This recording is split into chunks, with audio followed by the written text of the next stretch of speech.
à la production de Jarnac et au sel français Carnac du Ménil.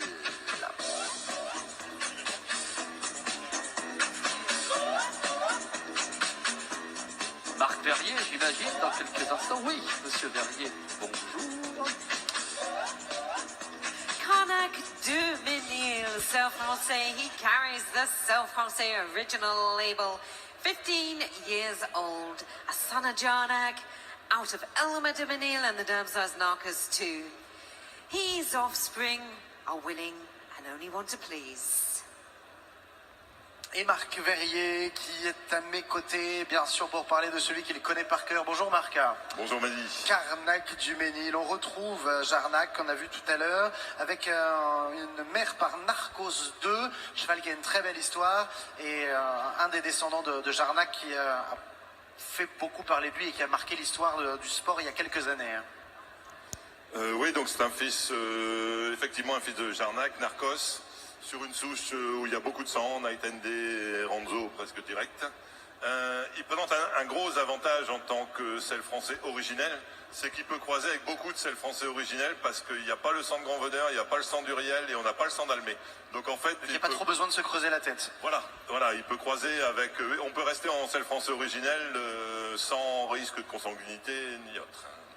Quelles sont les grandes qualités de Carnac sur les pistes? Alors on le voit sur l'écran géant, mais quels ont été les grands points forts de ce cheval? Pour moi, le premier point fort, et qu'on a remarqué tout de suite dès l'âge de 3 ans, c'était son mental et son envie de bien faire. Toujours, quand il faisait les premières qualifs étalons qu'il a fait, il a gagné, il a eu la meilleure note au saut en liberté. Il a ensuite terminé 4e au championnat de France.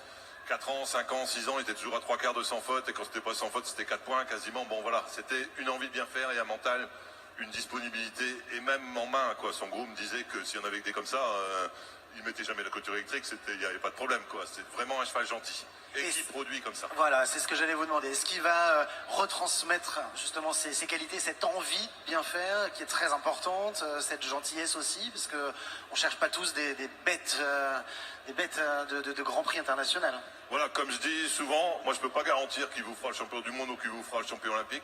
En revanche, en général, ces produits, ce qu'ils font, ils le font bien. Alors, nous, le problème, c'est que le cheval a peu sailli. Il a sailli à 4 ans et un tout petit peu à 5 ans. Ça fait une quinzaine de produits en compétition. Et ensuite, il y a eu un trou de 5 ans pendant lequel il a tourné en compétition. Donc les premiers à venir, ce sont des G qui tourneront l'année prochaine. Donc sur les 15 qu'il y a quand même un cheval qui a gagné Coupe des Nations en concours complet, un 10 150 en concours complet. Il y a une jument, un 10 et 141, une autre qui a été vendue très très cher, un chèque à 6 chiffres aux États-Unis et qui gagnait 140, 145 à 7 ans avec une amateur. D'autres chevaux à 10 et 138, ou beaucoup en amateur aussi, qui gagnent 120, 125. Donc sur la petite production que l'on peut juger aujourd'hui, pour l'instant, pourcentage plutôt élevé de bons produits. Est-ce qu'il y a des juments qu'on va éviter?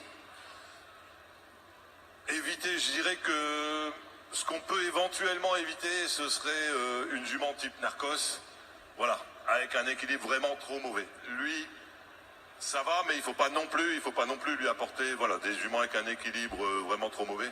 Sinon le reste, il y a un très bon passage de dos, hyper réactif, il apporte toujours du sang. Il y a toujours du sang, on peut même en remettre, nous on l'a croisé avec des purs sang pour faire des chevaux de complet.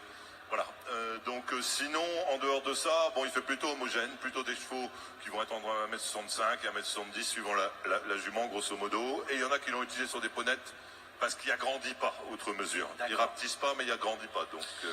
Et les conditions d'utilisation, s'il vous plaît? Alors, donc il est disponible, le cheval est stationné au Haras de Surin, à côté de Bayeux. Il est disponible là-bas en frais immédiats à 110 € à la réservation et 440 € poulain vivant. Et sinon en congelé à 330 € à la réservation avec les frais techniques, plus 440 € poulain vivant. Voilà, donc toujours des conditions, on reste à des conditions très, on l'a un peu augmenté parce qu'il faut bien payer sa nourriture, mais voilà, sinon on reste à des conditions très raisonnables. Merci beaucoup Marc, et on espère voir en effet les premiers produits de Carnac arriver maintenant sur les terrains de concours. On regardera ça avec intérêt. Merci. Merci Mehdi. Et la suite avec l'un des fidèles du Salon des